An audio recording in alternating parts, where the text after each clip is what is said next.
آسيا. ايوه بابا.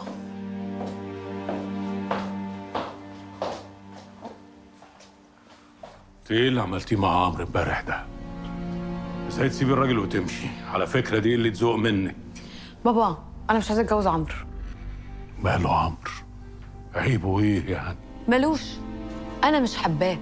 آسيا لو في حد في حياتك قولي لي. مفيش حد في حياتي، كل الحكايه اني مركزه في الكورسات اللي باخدها ومش عايزه حاجه تعطلني عن الشغل بس.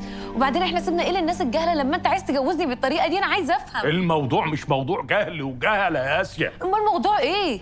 انا عاوز امن لك حياتك عشان لما اموت بعد عمر طويل تبقي تدعي لي اني اخترت لك صح. بابا هو احنا محتاجين فلوس؟ الموضوع مش موضوع فلوس، الحكايه اكبر من كده بكتير قوي يا آسيا. انت لسه صغيره. الصغيره كبرت وبتقول لك هي مش هتتجوز عمرو. يعني ايه؟ انا اديت كلمه الغلاب وكلمتي ما تنزلش الارض. بابا ده موضوع يخصك. يعني ايه يخصني؟ انا كلمتي تمشي عليك وعلى اللي يتشدد لك كمان. اهدى يا توفيق وكل حاجه بتتحل، امشي دلوقتي. ورحمه امي بنتك دي لو ما سمعت الكلام لا هتشوف وش ما شافتوش في حياتها.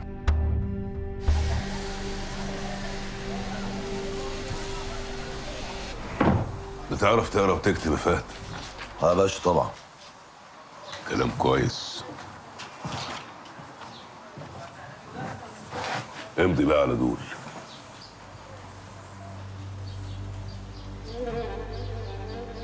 وايه ده يا باشا؟ الصلاة أمانة؟ اه، مش انت شغال معايا مسلمك عربيه معديه ل 4 مليون جنيه وبتستلم وتسلم فلوس، يبقى تمضي ولا عندك مانع؟ شكلك خايف تمضي. طب خلاص سيب مفتاح العربيه واتكل على الله. يا باشا مش القصد، حقك برضك، أنا ما قلتش حاجة. أنا مأمنك، همضي. وانا شريك، لكن في شغلانه لو عملتها هتفتح لك بيبان الخير والسعد. خير اللهم اجعله خير. أنا يا باشا من إيدك دي لإيدك دي. حلو، شغل بقى الدروبوكس واسمعني كويس. في بضاعة اتسرقت من عربية تخصنا، وبعد كده العربية دي اتقلبت وولعت برجالتنا. عاوزك تعرف لي يا فهد البضاعة دي راحت فين. أوه، بس لا مؤاخذة يعني يا نادر باشا، أنا راجل صناعي رخام، شغلتي أقطع أبرش. وسيادتك يعني لما جيت طلبتني في توصيلة أنا ما اعترضتش، قلت أهو أهون عليا من تراب الحجارة اللي هيطير الرئة ده. بس يعني أنا بعتذر منك، اللي أنت طالبه مني المرة دي ده مش بتاعي، مش شغلانتي. يبقى أنا اللي غلطان، كنت فاكرك طموح وعاوز أرقيك. خليك بقى سواق. يا باشا استنى بس الكلام، يا باشا استنى بس الكلام أخده وعطا بشويشة بشويشة. بص يا فهد، طالما بتشتغل معايا يبقى تسمع اللي انا بقول لك عليه وبس، وقصاد ده هتاخد فلوس وحمايه وعيشه زي الفل. امين ولا ضالين؟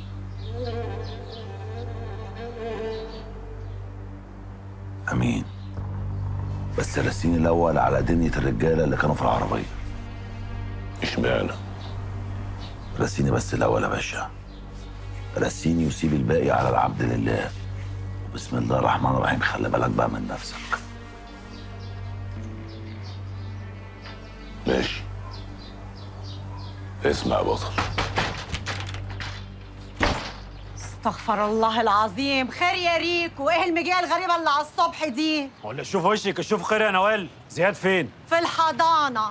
بقى انت هززت لك يا عينيا عشان تيجي تشوفه؟ كويس انه في الحضانه، عشان الكلام اللي اقوله مش هينفع يسمعه عن امه. خش خلينا نتكلم جوه يا نوال. لا يا عينيا، ما كانش تعذر ولا بقى جزر ولا قالش اسف واعتذر. عندك بقين قولهم هنا، ها؟ لا يا حبيبي ده كان زمان، ما بدخلش رجاله غريبه في بيتي. لا والله بجد مصدقه نفسك؟ ها؟ طب ايه رايك بقى ان الجيران قالوا لي ان في راجل غريب بيطلع الشقه ومزيكا شغاله طول الليل؟ قاطع لساني اللي يقول عليا كلمه واحده. وبعدين يا حبيبي كان فيه وخالص، وانت يخصك ايه في الحوار ده؟ لا يخصنا يا نوال، عشان انت ام ابني، يعني اللي يلطك يلط الواد. ولو انت موالفه مع حد ولا انت وهو، بس ساعتها بقى ابني يلزمني. ده جايب عمي بقى من الراجل الناقص. لا الشويتين دول ما تعملهمش عليا يا نوال، ده انا حافظك. ما تحوريش معايا كتير. هات اخرك يا ريكو. عايز ابني.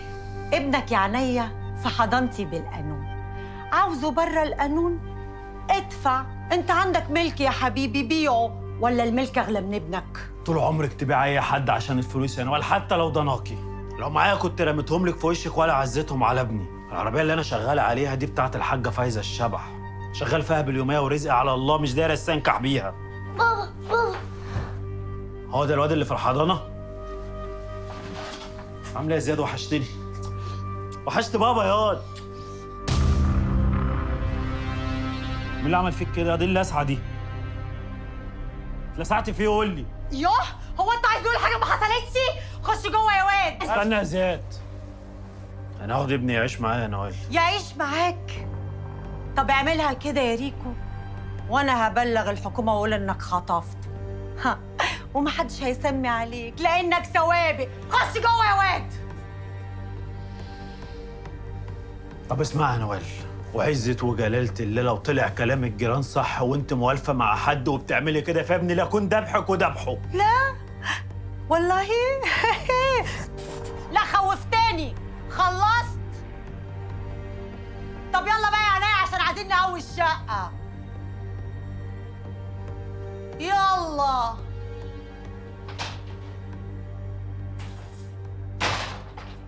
وبسأل عليا عشان بيصعب عليا. راوية، أنا عندي خبر ليك يا رب يفرحك. ماما قررت إنها تيجي تتعرف على باباكي ومامتك. إيه ده؟ هو أنت ما انبسطتيش؟ لا مبسوطة، بس يعني كلامك كده جه على فجأة. بص انت لازم تعرف عني كل حاجة قبل ما تيجي. يا ستي أنا مش فارق معايا أي حاجة قبل ما أعرفك. أنا اعتبرت نفسي أصلاً إنك أنت اتولدتي يوم ما اتعرفنا على بعض. هما أي نعم شهرين، إنما أخلاقك وكمان طيبتك شدتني ليكي قوي. يعني انت لما وقفتني في الشارع وكنت عايزني في اعلان ده وقتها كان بجد؟ لا طبعاً، بجد إيه؟ يا بنتي أنا كل يوم كمخرج بقابل 100 واحدة وزي القمر كمان. أنت اللي خطفتيني. بس برضه ده نسب ولازم تعرف كل حاجة من أولها.